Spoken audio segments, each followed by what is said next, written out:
Mona Lisa by Leonardo da Vinci. Welcome back to the channel. Today we're diving into what is arguably the most famous painting in the entire history of Western art, the Mona Lisa, painted by Leonardo da Vinci sometime between 1503 and 1519. It hangs today in the Louvre Museum in Paris, behind bulletproof glass, drawing millions of visitors every year. And yet, the more you look at it, the more questions it raises. Before we talk about the painting itself, let's spend a moment with the man who made it. Leonardo da Vinci was born on April 15, 1452, in the small Tuscan town of Vinci, in what is now Italy. He was the illegitimate son of a local notary and a peasant woman, and from an early age it was clear that he possessed an almost supernatural range of talents. He apprenticed under the Florentine painter Andrea del Verrocchio, where he quickly surpassed his master. But Leonardo was never simply a painter. He was an anatomist, an engineer, an architect, a musician, a botanist, and an inventor. He filled thousands of notebook pages with observations about the human body, the flight of birds, the flow of water, and the mechanics of machines that wouldn't be built for centuries. He worked for the Duke of Milan, for Cesare Borgia, for the King of France. He died in 1519 at the age of 67 in the Château du Clos-Lucé in Amboise, France, reportedly in the arms of King Francis I. He left behind fewer than 20 paintings, and the Mona Lisa is the crown jewel of them all. Now, let's look at the painting itself. The subject is a woman seated in a three-quarter pose, her body slightly turned away from us while her gaze meets ours directly. She rests her hands gently on the arm of a chair, and her expression, that famously ambiguous smile, has captivated viewers for over 500 years. Who is she?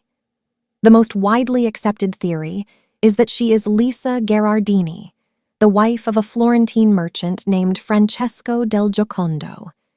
That's why the painting is also known in Italian as La Gioconda and in French as La Joconde. But the identity has never been fully confirmed, and that mystery only adds to the painting's pull. What makes the Mona Lisa technically extraordinary is Leonardo's masterful use of a technique called sfumato, a word that comes from the Italian for smoke. Sfumato involves blending tones and colors so subtly, so gradually, that there are no hard outlines anywhere in the painting. The edges of the subject's face dissolve into shadow. The corners of her mouth are lost in soft gradations of light and dark. This is precisely why her smile is so difficult to read.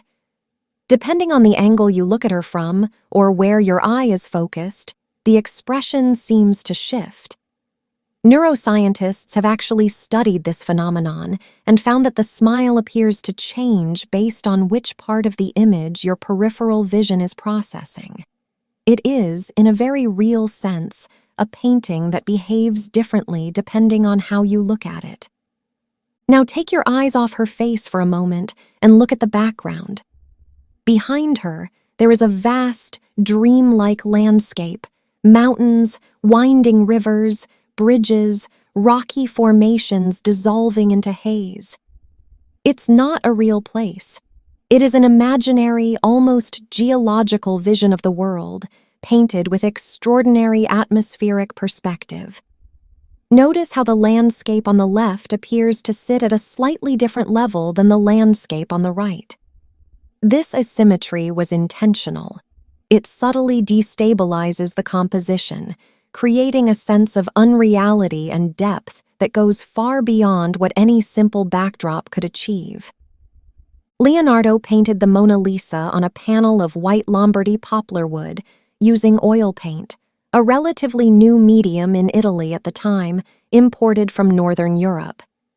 He built up the image in dozens of extremely thin, translucent layers of paint, a process that may have taken years.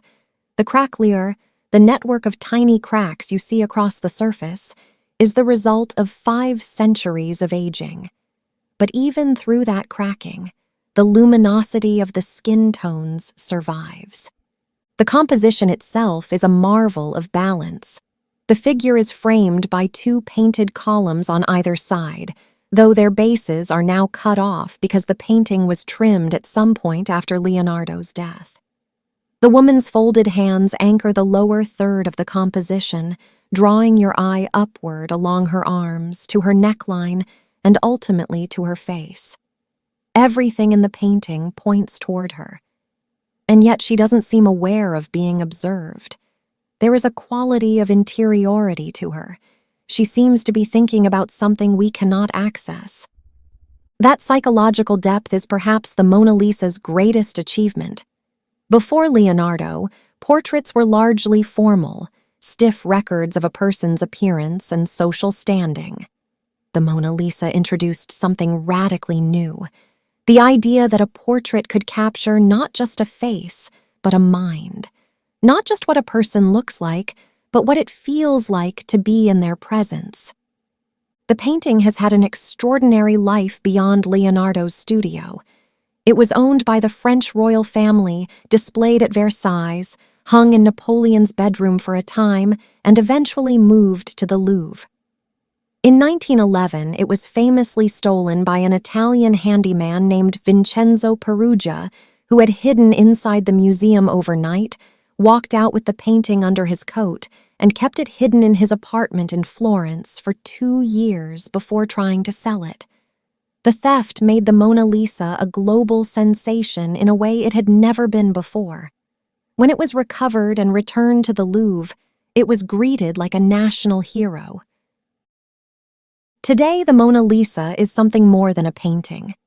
It is a cultural phenomenon, reproduced on posters and coffee mugs and T-shirts, referenced and parodied thousands of times over.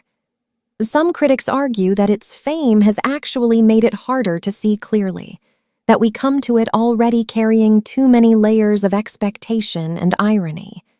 But strip all of that away, stand in front of the original, and what you find is a small panel of wood, roughly 77 by 53 centimeters, painted by a man who understood both science and beauty well enough to fuse them into something that continues, after 5 centuries, to look back at us.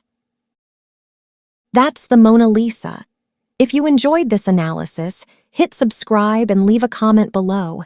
I'd love to know what you find most fascinating about this painting. See you in the next one.